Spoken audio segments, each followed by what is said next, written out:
പരിശുദ്ധമായ ഖുർആനിലൂടെ അല്ലാഹു സുബ്ഹാനഹു വ തആല വ്യക്തമാക്കുകയാണ്. ലോകം കണ്ട ഏകാധിപത്യമാകുന്ന ഭരണം നടത്തിയതായ വ്യക്തിയല്ലയോ ഫിർഔൻ ലഅനത്തുല്ലാഹി അലൈഹി. ഏകാധിപതിയായി സ്വേച്ഛാധിപതിയായി ഭരണം നടത്തിയതായ വ്യക്തിത്വമല്ലയോ. അവനൊരു സാധാരണക്കാരനല്ല. ഇന്നും ഫിർഔനിൻ്റെതാകുന്ന പ്രവർത്തനങ്ങളാണ് ഭരണകർത്താക്കൾ അവരുടെ ജീവിതത്തിലേക്ക് ചേർത്ത് വെക്കുന്നത്. മോശപ്പെട്ട ഭരണം നയിക്കുന്നവർ ലോകത്തിന്റെ പല കോണുകളില്ലേ, ലോകത്തിന്റെ പല ഭാഗങ്ങളില്ലേ. ആ ഭരണാധികാരികൾ മുഴുവനും ഭരണം നടത്തുന്നത് ഫിർഔൻ ലോകത്തെ കാഴ്ചവെച്ചതായ മാതൃകയാണ്. ആരാണ് ഫിർഔൻ? ഇന്ന ഫിർഔന അലാ ഫിൽ അർദ് വജഅല അഹ്ലഹാ ശിയആ. ഈ ലോകത്തെ ഏറ്റവും അഹങ്കാരിയായി ധിക്കാരിയായി നിലകൊണ്ടതായ ഭരണാധികാരിയത്രേ ഫിർഔൻ എന്ന പരിശുദ്ധമായ ഖുർആൻ. ഏറ്റവും വലിയ അഹങ്കാരിയും ധിക്കാരിയുമായിരുന്നു. എന്താണ് അഹങ്കാരം എന്ന് പറഞ്ഞാൽ? അൽ കിബറു ബത്റുൽ ഹഖി വ ഗംതുൻ നാസ്. നബി സല്ലല്ലാഹു അലൈഹി വസല്ലം തങ്ങൾ ഹഖിനെ ഒളിപ്പിച്ചു വെക്കുക, മറച്ചു വെക്കുക, സത്യത്തെ മറച്ചു വെക്കുക. അതാണ് എന്ത് പറയുക? കിബർ എന്ന് പറയുന്നത്. സത്യം അറിഞ്ഞാൽ അത് വിശ്വസിക്കൂല, അതിനെ പരിപൂർണമായി മൂടി വെക്കാൻ വേണ്ടി പരിശ്രമിക്കുക. അതാണ് കിബർ, അഹങ്കാരം. മൂസാ നബി അലൈഹിസ്സലാം സത്യമാണ്, അള്ളാഹു സത്യമാണെന്നറിയാം. പക്ഷെ ആ സത്യത്തെ മൂടി വെക്കാൻ വേണ്ടി കിണഞ്ഞ് പരിശ്രമിച്ചുകൊണ്ട് നടന്നു. ഏകാധിപതിയും ഛത്രാധിപതിയുമായ ഭരണം നടത്തി ഞാനാണ് റബ്ബ് എന്ന് വാദിച്ചുകൊണ്ട് നിലകൊണ്ടു ഫിർഔൻ ലഅനത്തുല്ലാഹി അലൈഹി. മനസ്സിലാക്കണം, ഈജിപ്തിലെ അക്കാലഘട്ടത്തിലേതാകുന്ന ഭരണാധികാരികൾക്ക് നൽകപ്പെടുന്ന സ്ഥാനപ്പേരാണ് ഫിർഔൻ എന്നുള്ളത്. എല്ലാ ഫിർഔനും എന്തല്ല? ലഅനത്തുല്ലാഹി അലൈഹി അല്ല, ശപിക്കപ്പെട്ടവരല്ല. ചില ഭരണാധികാരികൾ തന്നെ അള്ളാഹുവിനെ കൊണ്ട് വിശ്വസിച്ച, പ്രവാചകന്മാരെ കൊണ്ട് വിശ്വസിച്ച നല്ല ഭരണാധികാരികൾ ഫറവോമാരും ഉണ്ടായിട്ടുണ്ട്. ഈജിപ്തിലെ അക്കാലഘട്ടത്തിലേതാകുന്ന ഭരണാധികാരികൾക്ക് നൽകപ്പെടുന്ന ഒരു സ്ഥാനപ്പേരാണ് ഫിർഔൻ. മൂസാ നബി അലൈഹിസ്സലാമിനെ കൊണ്ട് വിശ്വസിച്ചതാകുന്ന ഈ ഫിർഔൻ, അവന്റെ പേരാണ് റസാസ്യം, റംസീസ് രണ്ടാമൻ എന്നാണ് ചരിത്രത്തിൽ അവനെ രേഖപ്പെടുത്തിയിരുന്നത്. നിങ്ങൾക്കറിയില്ലേ, ഈജിപ്തിൽ പോയിട്ടുള്ളവരുണ്ടോ ഈ സദസ്സിൽ? ഈജിപ്തിൽ പോയിട്ടുള്ളവർക്കറിയാം, അവിടെയുള്ളതാകുന്ന ടെക്സ്റ്റൈൽസ് ഷോപ്പുകൾ, അവിടെയുള്ളതാകുന്ന കടമുറികൾക്ക് 70% കടകൾക്ക് പേരുള്ളത് ഇപ്പോഴും. വർഷം എത്രയോ കഴിഞ്ഞു, 3000-4000 വർഷങ്ങൾ കഴിഞ്ഞിട്ട് പോലും ഫിർഔനിൻ്റെതാകുന്ന പേര്, അവന്റെ പേരാണ് പല കടകൾക്കും ഇപ്പോഴും ഇട്ടിരിക്കുന്നത്.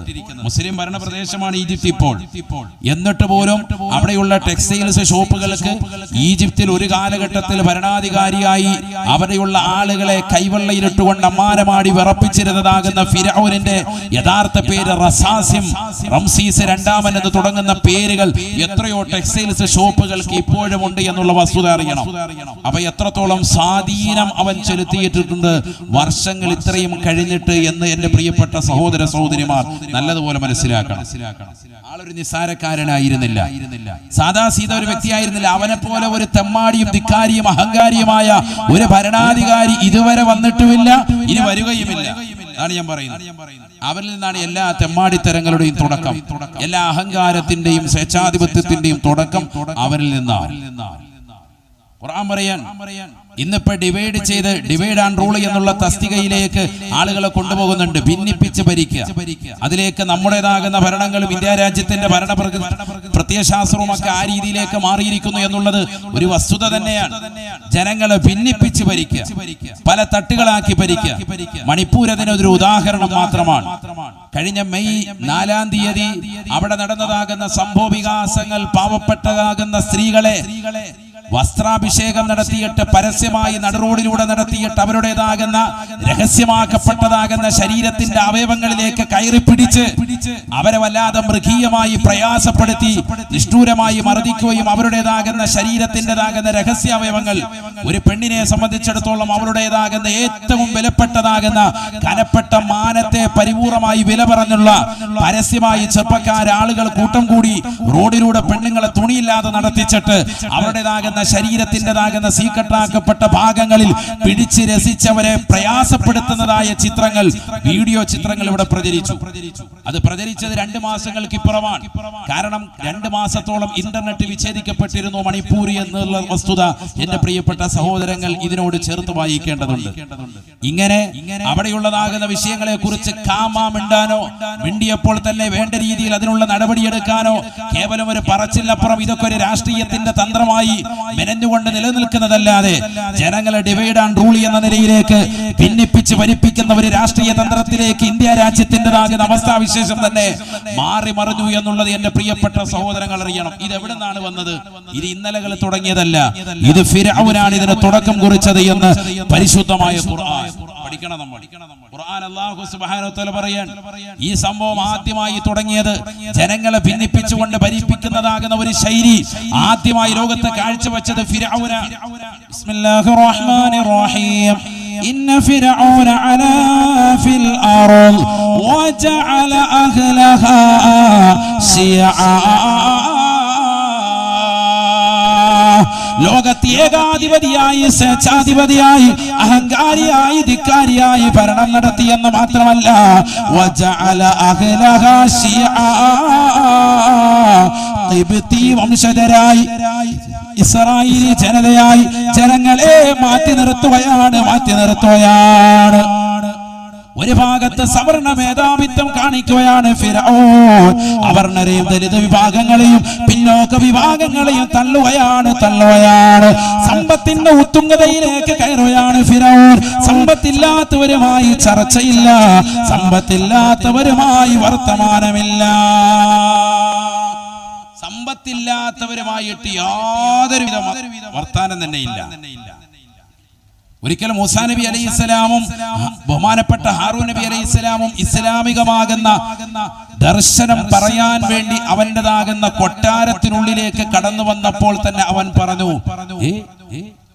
ഇവരുടെ കയ്യിൽ വളയില്ലേ? അസ്ഫിറത്തും മിൻ ദഹബിൻ.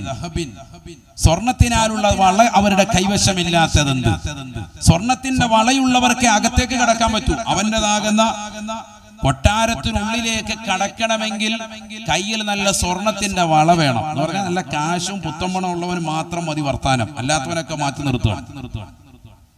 ഖുർആനാണ്. അസ്ഫിറത്തും മിൻ ദഹബിൻ. ഇവരുടെ കൈവശം സ്വർണത്തിൻ്റെതാകുന്ന വളയില്ലേ?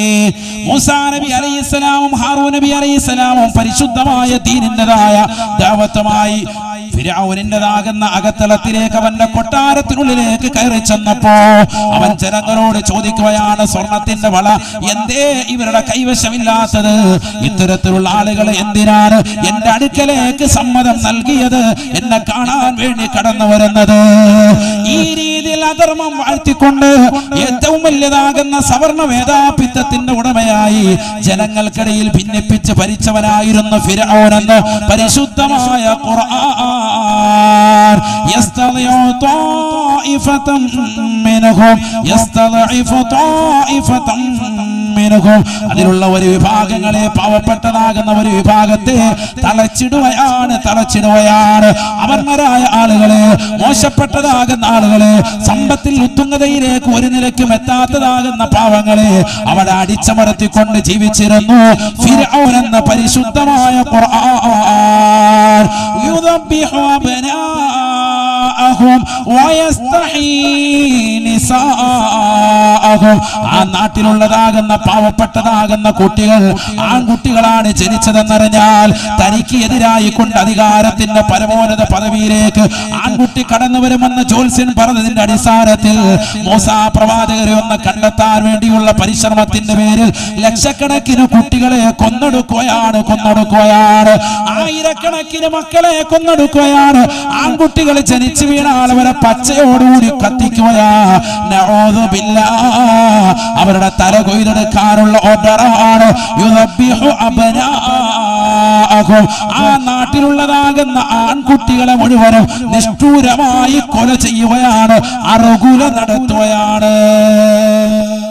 അറുത്ത് കളയാൻ, കഴുത്തറത്തങ്ങ് കൊന്നേക്കാൻ പറയും ചെറിയ കുട്ടികളെ. ജനിച്ചു വീണതുള്ളൂ, ആൺകുട്ടിയാന്നറിഞ്ഞാൽ എനിക്ക് ദോഷം ചെയ്യുമെന്ന് കണ്ടിട്ട് കുട്ടികളെ അറുത്തൂല്ല. ഒന്നും രണ്ടും അല്ല, ലക്ഷക്കണക്കിന് കുട്ടികളെ കൊന്നുകളഞ്ഞു ഫിർഔൻ ലഅനത്തുല്ലാഹി അലൈഹി. ഖുർആൻ പറയാം, തീർന്നില്ല. സ്ത്രീകളെ ജീവിക്കാൻ വിടുന്നുണ്ട്, പക്ഷേ അവർക്ക് യാതൊരുവിധ അടിസ്ഥാനവുമില്ല, അവരോട് യാതൊരുവിധ മമതയുമില്ല. അവരുടേതാകുന്ന മാനത്തിന് വില പറയാൻ, സമ്പത്ത് കൊടുത്തിട്ട് മാനത്തിന് വില പറയാൻ അതിന് ചെറുപ്പക്കാരെ അതിനുവേണ്ടി തയ്യാറാക്കി വിടുന്നു. അവന്റെ തന്നെ പട്ടാളങ്ങളെ, അവന്റെ കിങ്കരന്മാരെ അതിനുവേണ്ടി തയ്യാറാക്കി വിടാൻ 10,000-കണക്കിന് പട്ടാളം. ലോകത്തെ ഏറ്റവും വലിയ ഫസാദ് ഉണ്ടാക്കിയവനവനാണ്. ഇന്നഹു കാന മിനൽ മുഫ്സിദീൻ, അവൻ ഫസാദ് ഉണ്ടാക്കുന്നവനാണ്. അല്ലാഹു പറയാൻ അവനേക്കാൾ വലിയ ഫസാദ് വേറെയില്ല. അത്ര വലിയ മോശപ്പെട്ടവനായിരുന്നു അവനെന്ന് പരിശുദ്ധമായ ഖുർആൻ. ഇദ്ഹബ അൻത വറബ്ബുക ഫഖാതിലാ ഇന്നാ ഹാഹുനാ ഖായിദൂൻ. ബഹുമാനപ്പെട്ടതാകുന്ന മൂസാ നബി അലൈഹിസ്സലാം അവന്റെ സമുദ്രത്തിലേക്ക് കടന്നു ചെന്നുകൊണ്ട് പരിശുദ്ധമായ പ്രബോധനത്തിന് വേണ്ടി തയ്യാറായി. അല്ലാഹുവിനെ കൊണ്ട് വിശ്വസിക്കണമെന്ന് ഹാറൂൻ നബി അലൈഹിസ്സലാമിനോടൊപ്പം ചെന്നുകൊണ്ട് പറഞ്ഞപ്പോ അവനെ കളിയാക്കുകയാണ്, തമാശിക്കുകയാ. ബഹുമാനപ്പെട്ടതാകുന്ന മൂസാ പ്രവാചകരോട് അവൻ മോശമായ രീതിയിൽ പെരുമാറുക. അല്ലയോ മൂസാ നബിയെ, അല്ലയോ മൂസാ പ്രവാചകരെ, നിങ്ങൾ എന്റെ അടുക്കലേക്ക് ദഅവത്തുമായി കടന്നു വരേണ്ടതില്ല. നിങ്ങളെ കൊണ്ട് ഞാൻ അവിശ്വസിക്കുകയാ. അന റബ്ബുകുമുൽ അലാ.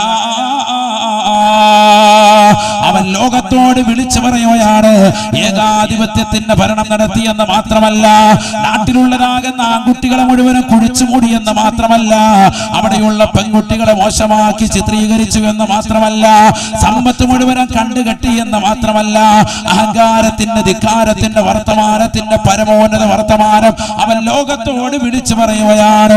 അന റബ്ബുകുമുൽ അലാ മാലകും മിൻ ഇലാഹിൻ ഗൈരി. പരിശുദ്ധമായ ഖുർആനിൽ പല സ്ഥലങ്ങളിലായി അല്ലാഹു രേഖപ്പെടുത്തുകയാണ്.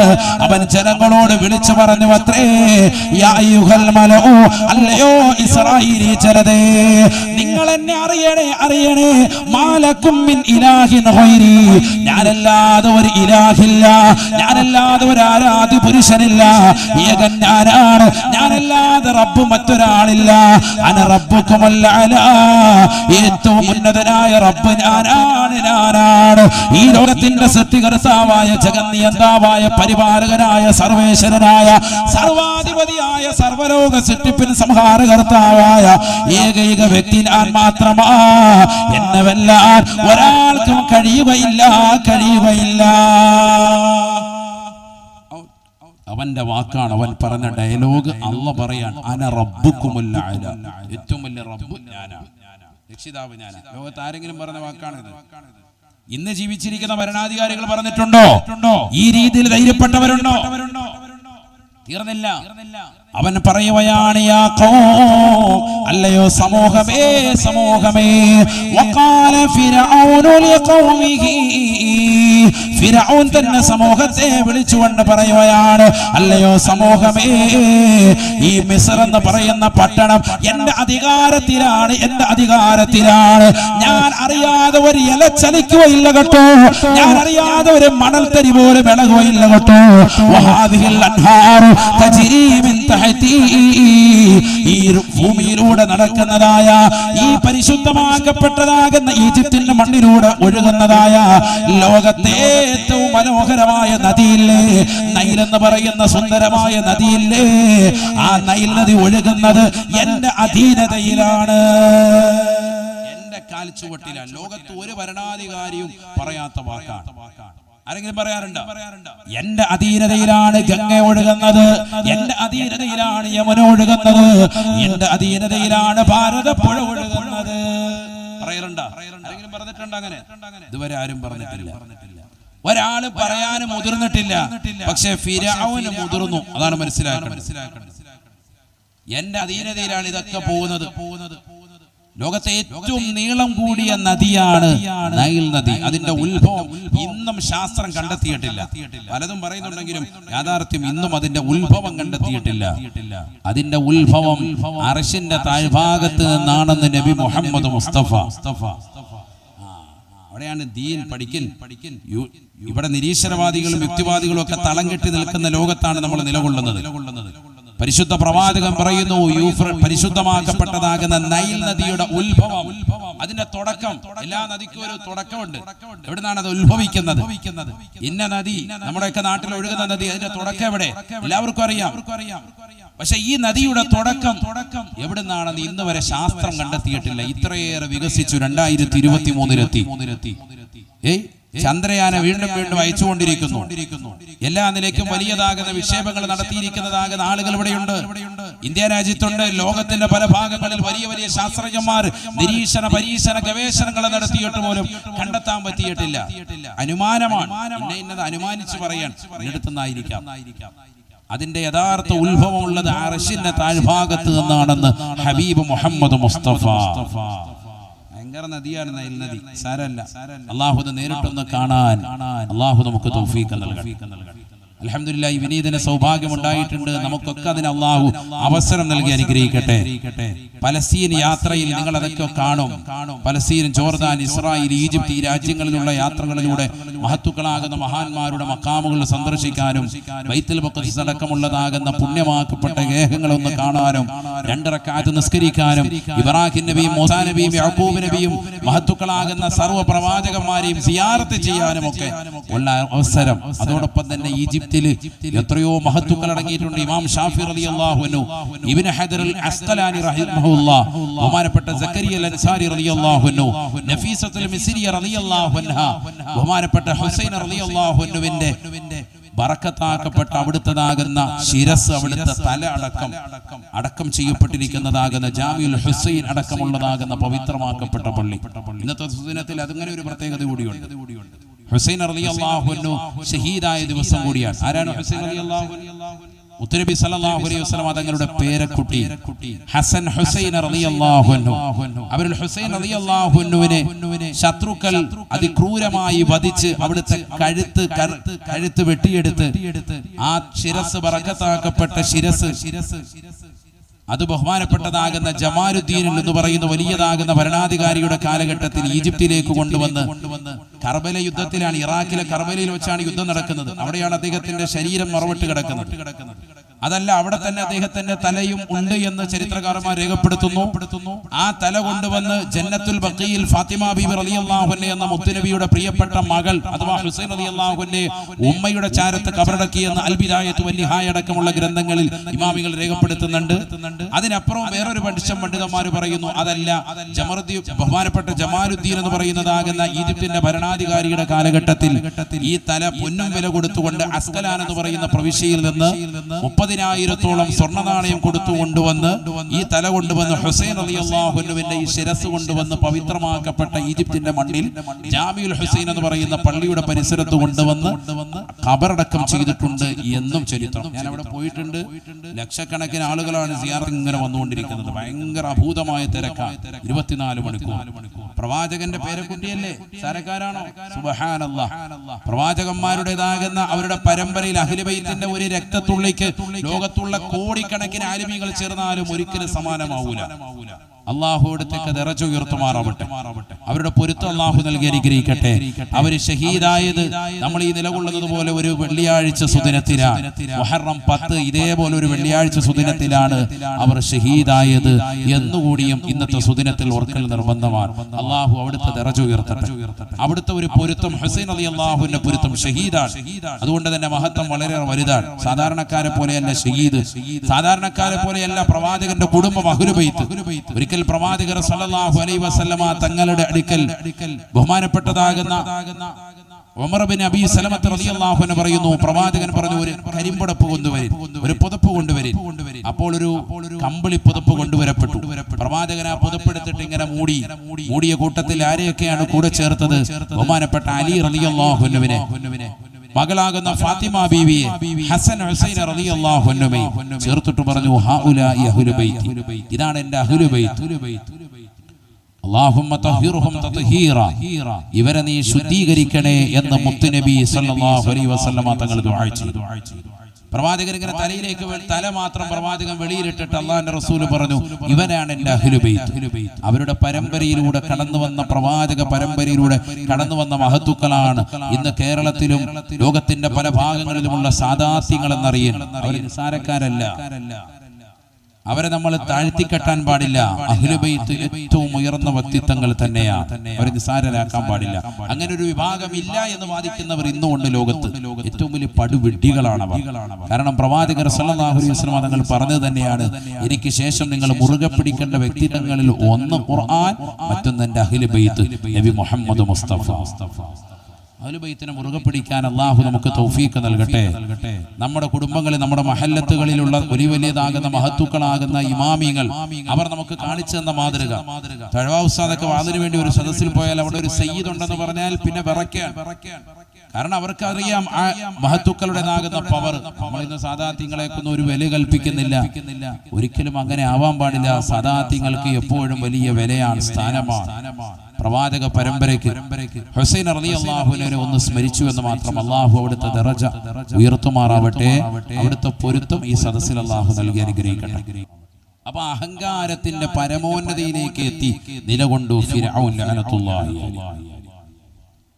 വിശാലമാണ് ചരിത്രം, ചുരുക്കി പറയാൻ ഒരുപാട് പറയാനുണ്ട്. ഖുർആനിന്റെ വിവിധ സൂക്തങ്ങളിൽ അല്ലാഹു സുബ്ഹാനഹു വ തആല ഫിർഔനെ കുറിച്ച് വിശാലമായി പറയുന്നുണ്ട്.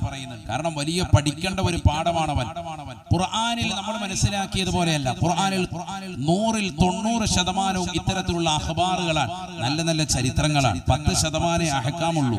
നിസ്കരിക്കും, നോമ്പ് പിടിക്കും, സക്കാത്ത് കൊടുക്കൽ, കള്ളു കുടിക്കരുത്, വ്യഭിചരിക്കരുത് എന്ന് തുടങ്ങിയതാകുന്ന കൽപ്പന നിരോധന ക്രിയകളുള്ളത് 10%. ബാക്കി 90% അഖ്ബാറാണ്, ചരിത്രങ്ങളാണ്. ഇത് പറയുമ്പോൾ ജനങ്ങളുടെ ഹൃദയാന്തരങ്ങളിൽ ചലനം സൃഷ്ടിക്കും. അതിനാണത്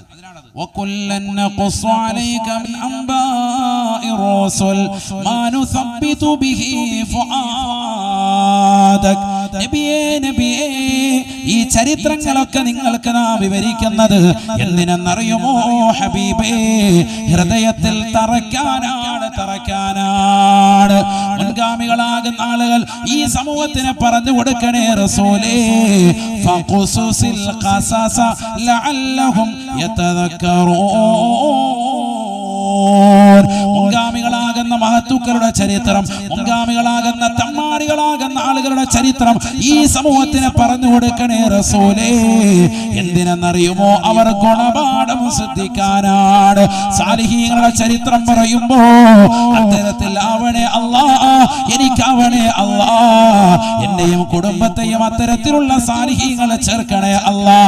തമ്മാടികളും റൗഡികളുമാകുന്ന ആളുകളെ പറയുമ്പോ അല്ലാഹുവേ പടച്ചറപ്പേ, അവരെ പോലെ മോശപ്പെട്ടതാകുന്ന നന്ദികേടിന്റെ വക്താക്കളാക്കി ഞങ്ങളെ നീ മാറ്റരുത് അല്ലാ.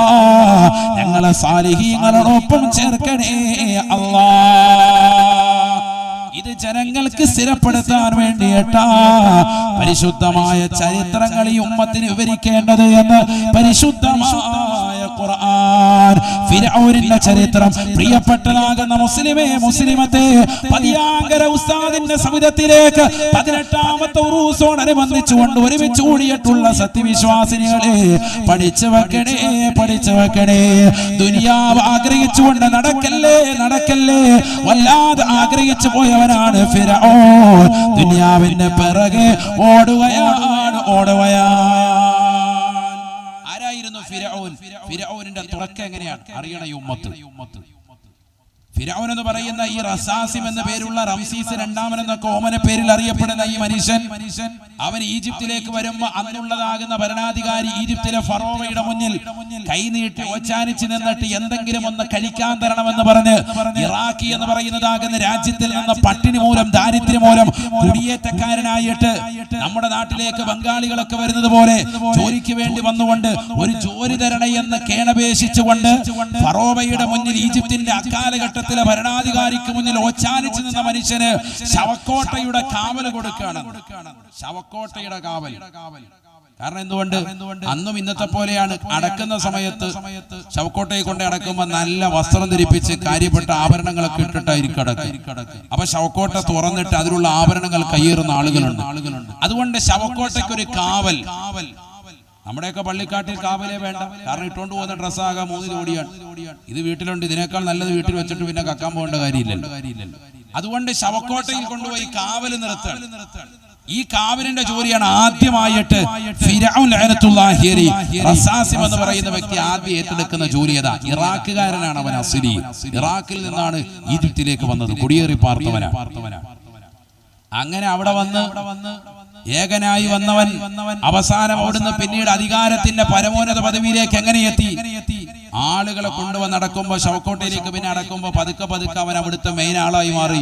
വരുന്നവരുടെ കയ്യിൽ നിന്ന് ഓരോ ദിർഹം വെച്ച് വാങ്ങാൻ തുടങ്ങി. ഒരാളടക്കുമ്പോൾ ഒരു ദിർഹം കിട്ടണം, കൈക്കൂലി. അങ്ങനെ കൈക്കൂലി വാങ്ങിച്ച് നിലകൊള്ളുന്ന സമയത്ത് നാട്ടിൽ വലിയൊരു വസൂരി വീടുകൾ.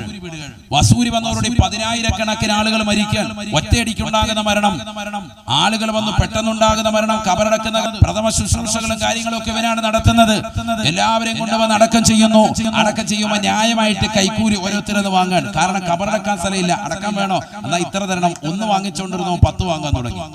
നൊടിയിടയിൽ സെക്കൻഡുകൾക്കുള്ളിൽ നാട്ടിലെ ഒരു പ്രമാണിയായി ആ ഒരൊറ്റൊരു വസൂരിയോടുകൂടി അവൻ മാറുകയാണ്. അവൻ വലിയതാകുന്ന ഒരു ധനാഠ്യ പദവിയിലേക്ക് വന്നു. ഉള്ളത് കൊണ്ട് വീണ്ടും വീണ്ടും കാശെറിഞ്ഞ് അവൻ വീണ്ടും ഉന്നത പദവിയിലേക്ക് എത്താണ്. ചെറിയ തോതിൽ കൈക്കൂലി കൊടുത്ത് പട്ടാളത്തിൽ കയറിപ്പറ്റി. അക്കാലഘട്ടത്തിലെ ഫറോവ ചക്രവർത്തിയുടെ പട്ടാളത്തിലേക്ക് പട്ടാളത്തിലേക്ക് കയറി ഓരോ പടിപടിയായിട്ട് അതിന്റെ മുകളിലുള്ള സ്ഥാനങ്ങൾ അവൻ ആഗ്രഹിക്കുകയും കൊതിക്കുകയും അതിനുവേണ്ടി പരിശ്രമിക്കുകയും ചെയ്തു. അശ്രാന്ത പരിശ്രമത്തിനൊടിയിൽ കൈക്കൂലി കൊടുത്ത് പട്ടാള മേധാവിത്വത്തിലേക്ക് അവൻ വന്നു. ആ സമയത്താണ് രാജാവിന് രോഗം മൂർച്ഛിച്ചത്. രാജാവ് രോഗം മൂർച്ഛിച്ച് മരണപ്പെട്ടു പോയി. അധികാരത്തിന്റെ പരമോന്നത പദവി കൈക്കലേന്താൻ ഇനി ഇതിനേക്കാൾ നല്ല അവസരമില്ല എന്ന് മനസ്സിലാക്കിയവൻ പട്ടാളത്ത് മുഴുവൻ ചേർത്ത് നിർത്തിയിട്ട് ഒരു വലിയതാകുന്ന സമരമുറയ്ക്ക് തയ്യാറായി. അധികം താമസിക്കേണ്ടി വന്നില്ല. അവന്റെ കൗശല ബുദ്ധിയും കുതന്ത്രവും എല്ലാം കൂടി പരിശ്രമിച്ചപ്പോ അവൻ ഏകാധിപതിയായി, സ്വേച്ഛാധിപതിയായി ഫറോവ ചക്രവർത്തി പദത്തിലേക്ക് ഇറാഖിൽ നിന്ന് വന്നതായ ഒരു പാവപ്പെട്ട ദരിദ്രനാകുന്ന ബാലൻ പിൽക്കാലത്ത് ലോകമറിയപ്പെട്ടതാകുന്ന ഒരു ഉന്നതനായ വ്യക്തിത്വത്തിലേക്ക് ഉന്നതനാകുന്ന സ്ഥാനത്തിലേക്ക് മാറുക. ഫിർഔൻ എന്ന പദവിയിലേക്ക് അറിയപ്പെട്ട ഫിർഔൻ റസാസിം രണ്ടാമൻ, റംസീസ് രണ്ടാമൻ ഉന്നതനായ വ്യക്തിയായി മാറി. അങ്ങനെയാണ് അവൻ അധികാരത്തിലേക്ക് വരുന്നത്. ഒന്നും അല്ലായിരുന്നു, 0 ഇന്നത്തെ കൗമിൽ അങ്ങനത്തെ ആൾക്കാരുണ്ട്. ഒന്നും ഇല്ലായിരുന്നു. അവസാനം ഇച്ചിരി 5 ലക്ഷം രൂപ അവിടെ എറിഞ്ഞ് പലിശയ്ക്ക് എറിഞ്ഞ് കാശ് കുറച്ചും കൂടി കിട്ടി. പരിപാടി കൂടുതൽ ഉണ്ട്. അള്ളാഹു നമ്മളെ കാക്കുമാറാവട്ടെ. 5ഉം 10ഉം എടുത്ത് അപ്പുറത്തെറിയ. ഉസ്താദിനോട് പറയുമ്പോൾ ഉസ്താദ് പറഞ്ഞിട്ട് വല്ലതും പറയാന്നില്ല. ഉസ്താദുമായിട്ട് അങ്ങനെ ഒന്നും സംസാരിച്ചിട്ട് പോലും ഇല്ല. അല്ലാതെ തന്നെ എനിക്കറിയാം. ഞാൻ ഈ ആറാട്ടുപുഴയിലൊക്കെ മുമ്പ് ഭാഗം വന്നല്ലേ, 2 അല്ലേ ഇവിടെ ആറാട്ടുപുഴയിൽ വലിയ ദൂരമൊന്നും ഇല്ലല്ലോ. അതുകൊണ്ട് തന്നെ എനിക്ക് നേരത്തെ കൗമിനെയൊക്കെ നല്ലതുപോലെ അറിയാം. പിന്നെ ആലപ്പുഴയിൽ ഒരു 5 വർഷം ഇരുന്നത് കൊണ്ട് തന്നെ, മസ്താമ്പള്ളി ഇരുന്നത് കൊണ്ട് തന്നെ ഏകദേശം കൗമിനെ എല്ലാ സ്ഥലത്തും എനിക്ക് നല്ലതുപോലെ പരിചയമാണ്. ആ കൗം അവിടെ എന്ത് ചെയ്യുന്നു, അവിടെ എങ്ങനെയാണ് റോൾ ചെയ്യുന്നത് എന്നൊക്കെ നല്ലതുപോലെ അറിയാം.